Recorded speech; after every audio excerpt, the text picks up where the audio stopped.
बिस्मिल्लाहिर्रहमानिर्रहीम। नाज़रीन, आप देख रहे हैं गुडनेस टीवी और मैं हूं आपका होस्ट यूसुफ मदनी। ये जो वाक़या पेश आया है जड़ांवाला खुडियांवाला में, ये वाक़या पेश आया 77 लौके चक है। नाज़रीन, ये वाक़या बयान करने का मकसद ये है कि ये एक कत्ल का वाक़या है और दो ग्रुप्स आपस में झगड़ रहे थे, फायरिंग वगैरह हो रही थी और वहाँ एक शख्स बीच बचाव करने वाला, कराने वाला या राहगीर कह लें, उसी गांव का वो अशरफ वल्द जमाल।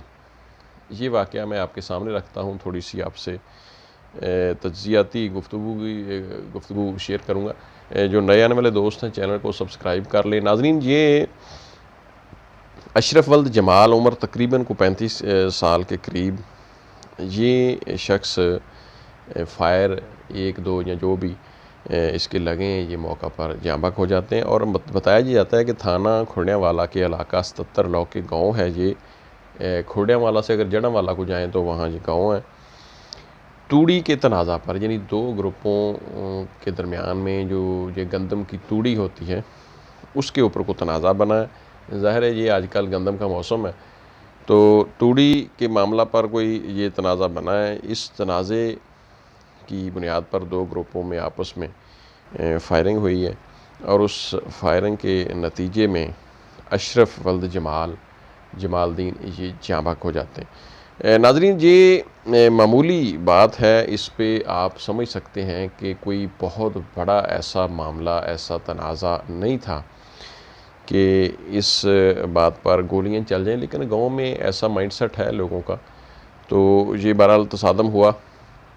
बहरहाल नाज़रीन, ये हम आपके सामने मज़ीद अपडेट ये रख दें कि एसपी जड़ांवाला और डीएसपी खुडियांवाला, उन्होंने जनाब फौरी कार्रवाई करते हुए मुलजिमान को गिरफ़्तारी का हुक्म दिया है और जो मकतूल अशरफ वल्द जमालदीन की नाश को उन्होंने तहवील में लिया और 1122 भी वहाँ पर गई। उन्होंने भी अपना मौका पर जाकर देखा। बहरहाल वो उनके जाने से पहले मतलब जो है वो शख्स अशरफ नामी वो जाँ बहक हो चुके थे।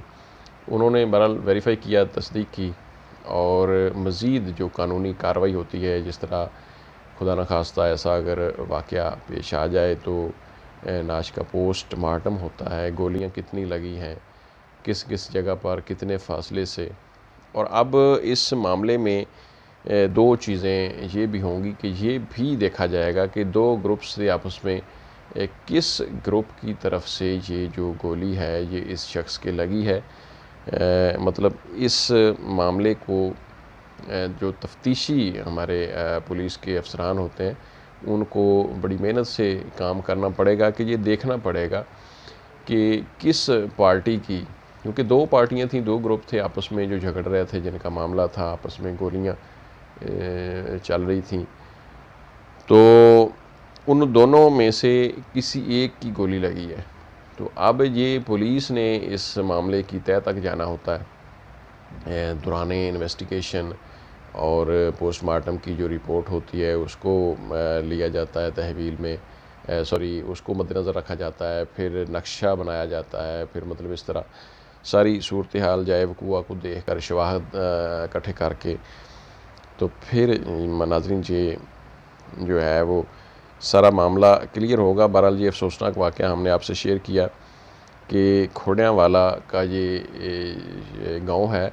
खुडियांवाला से अगर जड़ांवाला को जाएं तो ये 77 लौके चक है, वहाँ आपस में दो ग्रुप्स जो कि तूड़ी, कोई गंदम का कोई इस तरह को मामला, तूड़ी में भी कोई धाड़ होती है, कोई निकाली दो खेतों में, दो लोगों की ज़मीन में चली गई, यानी एक जिनकी अपनी तूड़ी होगी उनकी या दूसरी, कुछ तरह मामला बन गया होगा। तो बहरहाल ये अफसोसनाक बात यह है कि इतनी सी बात पर गोलियां चल गईं और ये एक कीमती जान इंसान की ज़ाया हुई। तो पुलिस ने बहरहाल नाश को तहवील में ले लिया है, पोस्टमार्टम के लिए हॉस्पिटल मुंतकिल कर दिया और ज़ाहिर है ये पोस्टमार्टम होगा तो ये सारा मामला आगे चलेगा। बहरहाल ये बताया गया है, दो रिपोर्ट्स हमारे पास आई हैं ज़राए से कि मुलज़िमान जो हैं वो मौका से फ़रार हो गए। ज़ाहिर है जब ऐसा मामला बन जाए तो मे बी दोनों ग्रुप्स के लोग ही भाग गए हों।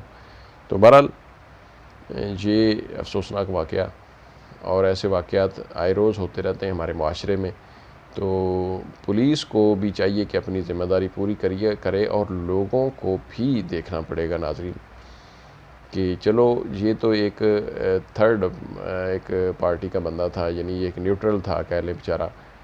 तो दोनों ग्रुप जो एक दूसरे के ऊपर फायरिंग कर रहे थे उनकी भी कोई ना कोई किसी की कीमती जान अगर ज़ाया हो जाती तो ये भी काबिल अफ़सोस था।